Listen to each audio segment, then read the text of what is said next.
যে যি 7জন কাৰ্যকৰ্তা ইয়াত আহিছিল তেওঁলোকে পদত্যাগ কৰিম বুলি আহিছিল।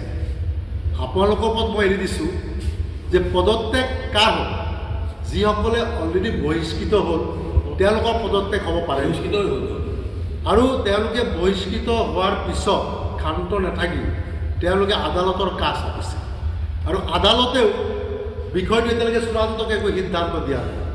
তেওঁলোকক অলপ দিন আগত আমাৰে এটা দুৰ্বলতাৰ কাৰণে তেওঁলোকক এটা এডক ইনজাংচন অৰ্ডাৰ এটা লৈ আহিছিল। টেম্পৰাৰী ইনজাংচনটোত তেওঁলোকক সমমৰ্যাদাৰে ইয়াত ধান পৰিদৰ্শন কৰিব, এইখিনি সা সুবিধা তেওঁলোকে কৰিব পাৰিব বুলি কোৱা আছিল। আমি কাৰো তেওঁলোকক বাধা দিয়া নাই, তেওঁলোকে আমাৰ তাতো বহিছে, আহিছে, কৰিছে।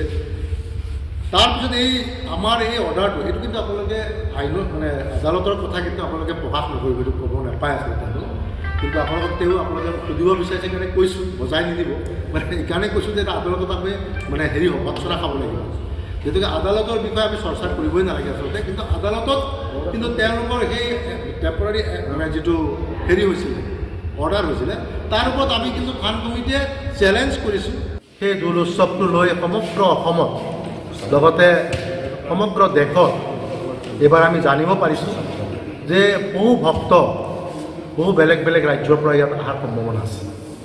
সেইকাৰণে সেই উদ্দেশ্যে আপোনালোকক ইয়ালৈ আমি নিমন্ত্ৰণ জনাইছোঁ যে আপোনালোকৰ জৰিয়তে যাতে আমি এই দোল উৎসৱৰ যি কাৰ্যসূচী আমাৰ আছে, আৰু ইতিমধ্যে আমাৰ এই কাৰ্যসূচী ৰূপায়ণ কৰিবৰ কাৰণে আমি 11টাকৈ উপসমিতি আমি গঠন কৰিছোঁ, আৰু প্ৰত্যেকটা উপসমিতিয়ে খুব অভিজ্ঞ ব্যক্তিসকলৰ দ্বাৰা বনোৱা হৈছে, আৰু তেওঁলোকক দায়িত্বশীল ব্যক্তিসকলক সেই উপযোগী দায়িত্বসমূহ প্ৰদান কৰা হৈছে। আৰু ইতিমধ্যে প্ৰত্যেকটা উপসমিতিৰ আহ্বায়কসকলে খুব দিনে ৰাতিয়ে কষ্ট কৰি এই দৌল উৎসৱৰ এই কাৰ্যসূচীভাগ কেনেকৈ আমি ন্যায়ভাৱে লৈ যাব পাৰোঁ তাৰ বাবে আমি সকলোকে দায়িত্ব দিছিলোঁ, আৰু সকলোৱে সেই দায়িত্ব নিষ্ঠাৰে ইতিমধ্যে পালন কৰিছে, আৰু পূৰ্ণগতিত কাম কাজ চলি আছে, তাত কাৰো সন্দেহ নাই।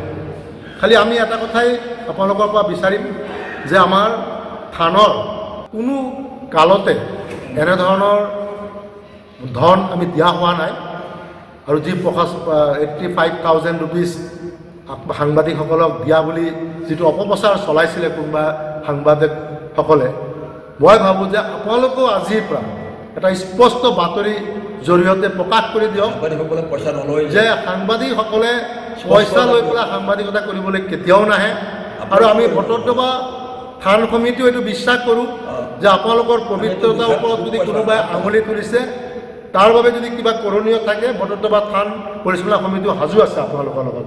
আমি কেতিয়াও আপোনালোকক এই 50,000 টকা কেতিয়াও দিয়া নাই, আৰু আমি থান পৰিচালনা সমিতিয়ে কেতিয়াও নিদিওঁ আৰু কেতিয়াও দিয়াও নাছিলোঁ, আৰু এনে এটা মিছা বাতৰিয়ে আপোনালোকৰ মাজত এটা বিভ্ৰান্তি সৃষ্টি কৰিছে। মই ভাবোঁ এই ক্ষেত্ৰত আপোনালোকে স্পষ্ট আজিৰ আমাৰ বাতৰিৰ জৰিয়তে যাতে প্ৰকাশ কৰি দিয়ে, আৰু আপোনালোকে এটা ৰিকুৱেষ্ট আমাৰ থান সমিতিৰ পৰা এনেধৰণৰ বাতৰি যেতিয়াই ওলাব তেতিয়াই যাতে আপোনালোকে প্ৰতিহিত কৰি পেলাই, যিহেতুকে আপোনালোকক জনাই থওঁ বিষয়টো আমাৰ আইনৰ গড়ত আছে, যিটো বস্তু আইনৰ গড়ত থাকে সেইবিলাক বস্তু ইয়াত চৰ্চা কৰাৰ কথা আমাৰ মাজত আনিব নালাগে।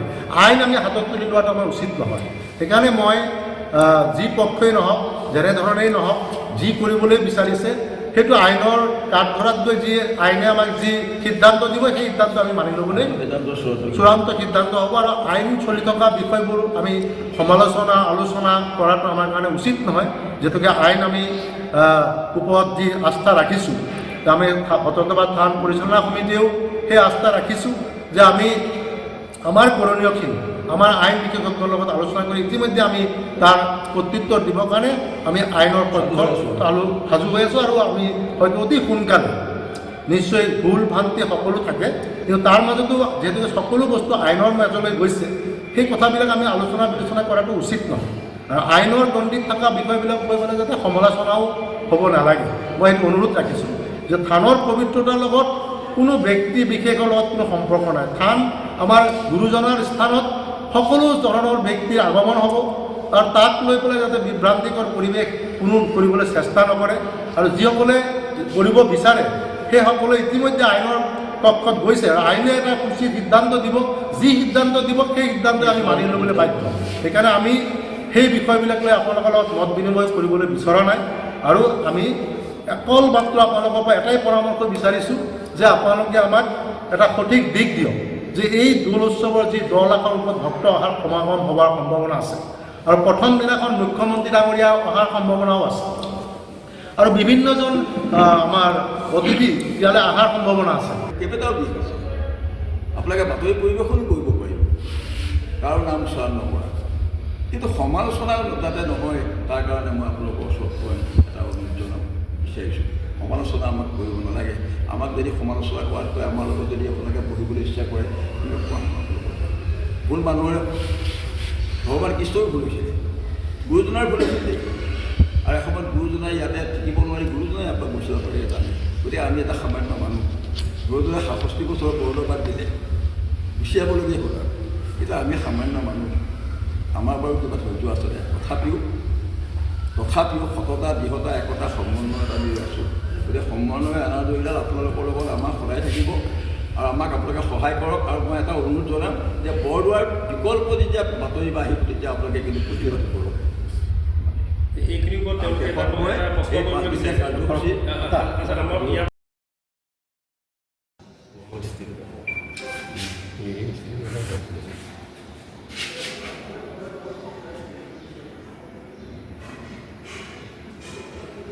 ভিডিঅ'টা ৰ'ব, আঁতৰি নাযাব।